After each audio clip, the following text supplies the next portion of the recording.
Hi, I'm Jacob Hornberger, Libertarian candidate for president, and this is a video message to the delegates to the 2024 National Libertarian Party Convention.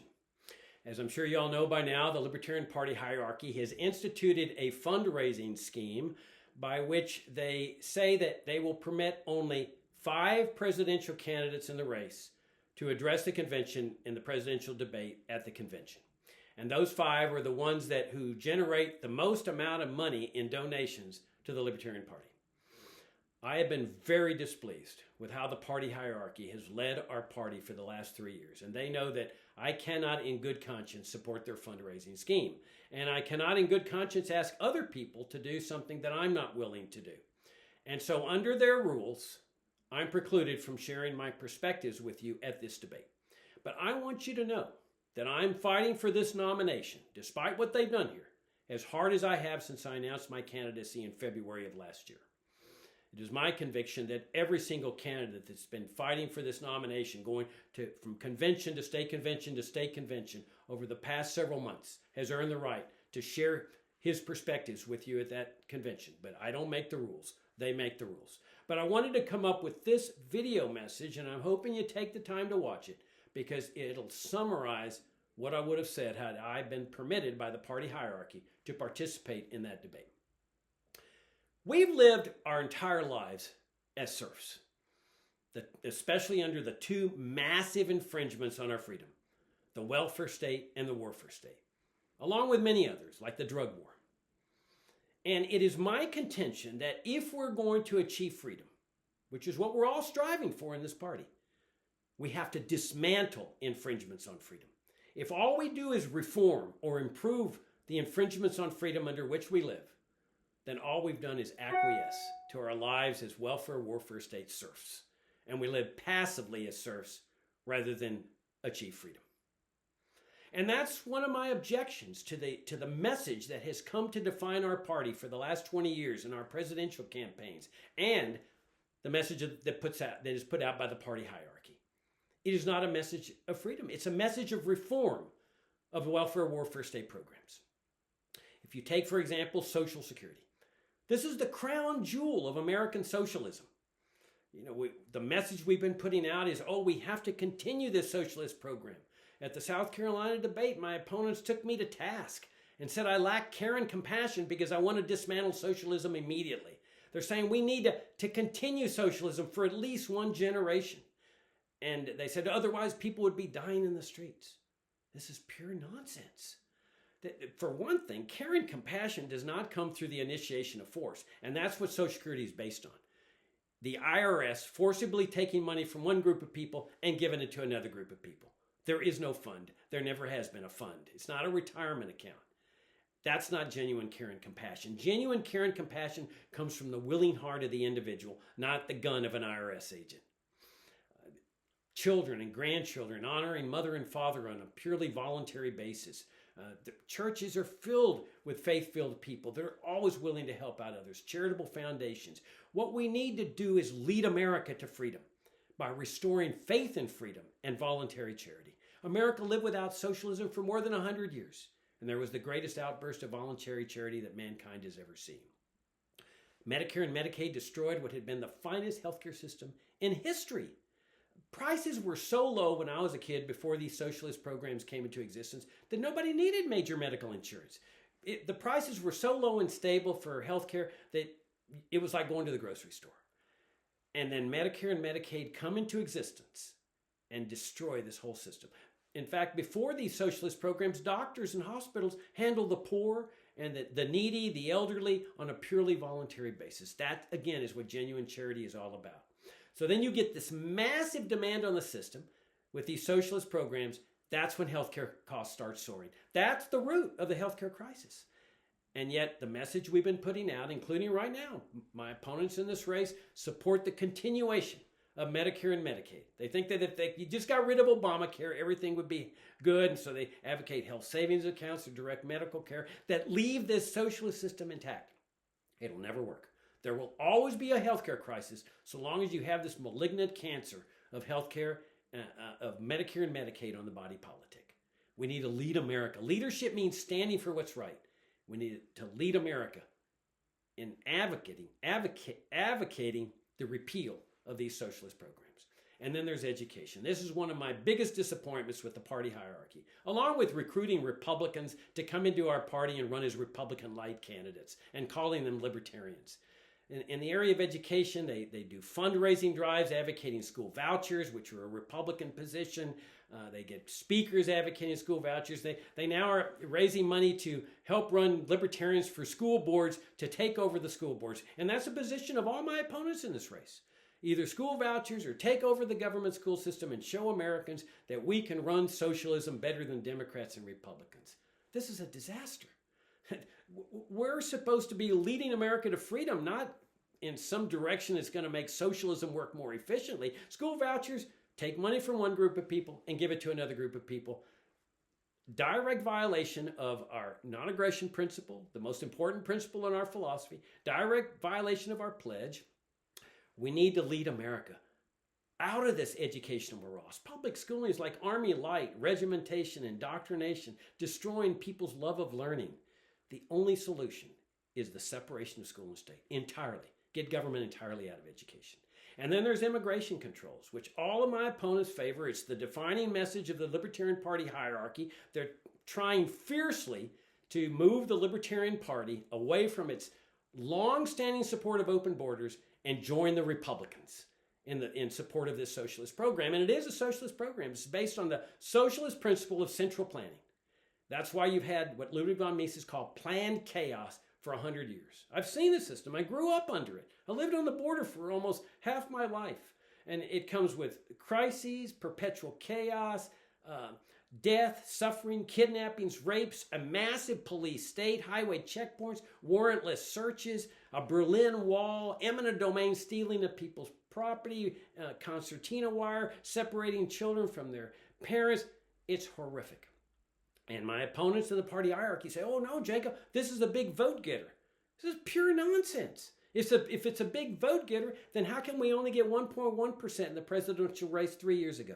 And now we're at 0 to 1%. Even worse, because people are expecting us to run the same type of candidate that we had before. Reform, reform, reform, including immigration reform. But every single proponent of immigration controls is going to vote for Donald Trump.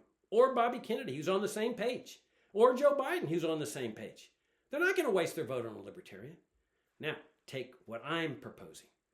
That we go to the American people with a campaign of pure principle.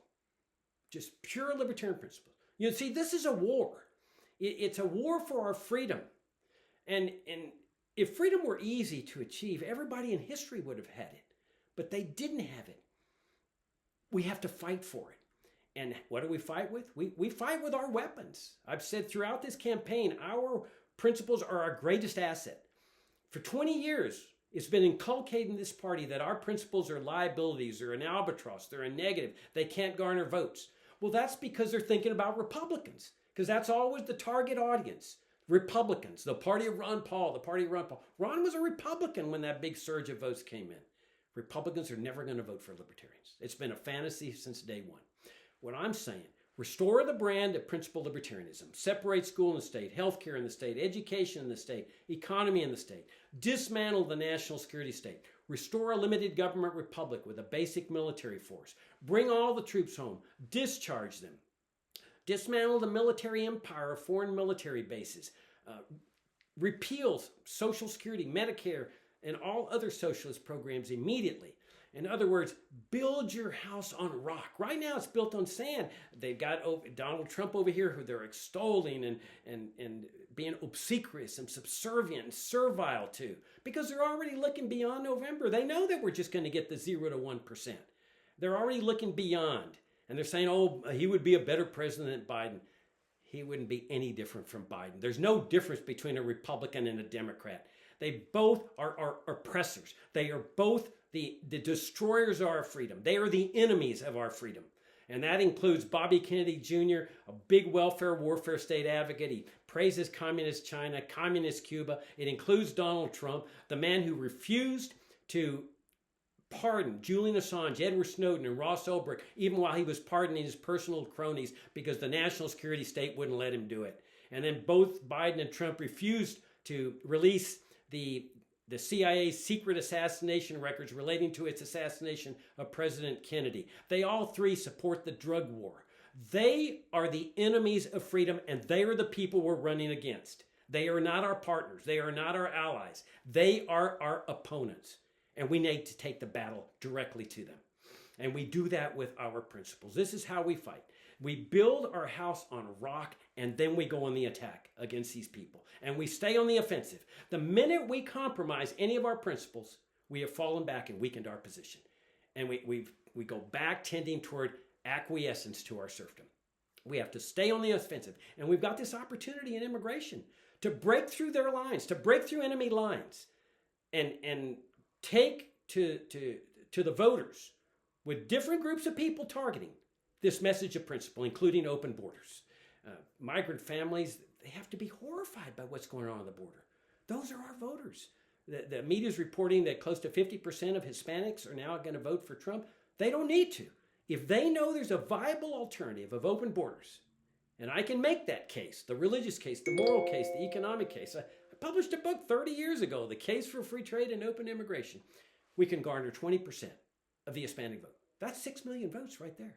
And then we go to black voters, and we make the case about the drug war. We're the only ones willing to get rid of this most racist government programs and segregation. And we emphasize that. And we target black voters by going to HBCUs, which Biden right now is doing. At Morehouse College and in Atlanta, I had a program there on the drug war at Spelman, along with Morehouse. Target those voters, the black radio stations, the black newspapers, the talk shows, and so forth. If we get 20% of the black vote, there's 6 million right there. The third group, people who don't vote. These are our voters, people who don't vote. They're so disgusted with the system, they know there's no difference between Biden and Trump and Kennedy. Now, that offends the right wing in our party because they say, oh no, Trump's better, Trump's better. Nonsense. They're all cut out of the same status cloth. They are all our oppressors. And the people who don't vote recognize that. But if they're given a principled campaign of libertarianism that's going to dismantle the welfare state, there's no doubt in my mind that they will raise their eyebrows and say, I'm going to go register and I'm going to go vote for that candidate. And then the fourth group that we target, instead of Republicans, is the poor, the people who are suffering the ravages of inflation, the paycheck-to-paycheck people. We make the case for sound money, not just ending the Fed, which has become a trite saying, but separating money in the state entirely, as Friedrich Hayek called for. And now we're talking about a major breakout in votes. And this is why I've said from the beginning of this campaign, we don't need to settle for 0 to 1%, as the party hierarchy is now recognizing. We can achieve a major breakout to some 10 to 15%. I ran this kind of campaign 20 years ago for U.S. Senate in Virginia. My opponents in the party, the right-wingers at that time, were laughing. They were mocking, ridiculing. Oh, he's going to get 0 to 1%, 0.02%, and so forth. Well, I targeted blacks. I had a low-cost guerrilla campaign. I targeted Hispanics. One of the biggest honors of my life was that I went and met with a pastor at the Alfred Street Baptist Church in Alexandria, Virginia, one of the most prominent ministers in the country. He later got elected to the African American Hall of Fame. And I said, Pastor Peterson, this is what I stand for. And I laid it out to him. Open borders. What we're doing there on the border and have been for 100 years violates God's sacred commandment. Thou shalt love thy neighbor as thyself. And we talked about conscripting blacks and sending them to Vietnam for freedom, only to come back to a segregated society. That the welfare state has created this mindset of dependency and the drug war, the most racist government program since segregation. And at the end of this conversation, big honor for me, he says, Mr. Hornberger, I'm endorsing your candidacy. Take this letter of endorsement to every black minister in the state. And I did. And I got 7% of the vote. Running against one of the most popular governors and senators in the history of the state, John Warner, chairman of the Armed Services Committee. And I knew I wouldn't get one Republican vote, and I didn't care. And the Democrats didn't run anybody, but I knew I wouldn't get their protest votes because I'm calling for the repeal of their favorite socialist programs, 7%. And I'm convinced that that constituency is still out there, doubled or tripled in size. And that's why I say we have an opportunity here, the likes of which this party has never seen, especially in this area of immigration, to achieve a breakout of 10 to 15% of the national vote. So we restore the brand of principled libertarianism. We run a campaign of principle for the party of principle. This is how we achieve a major breakout in votes. But most important, This is how we lead America to freedom, which is our job. I hope I've earned your confidence, and I hope I have earned your vote as this party's presidential nominee. Thank you very much.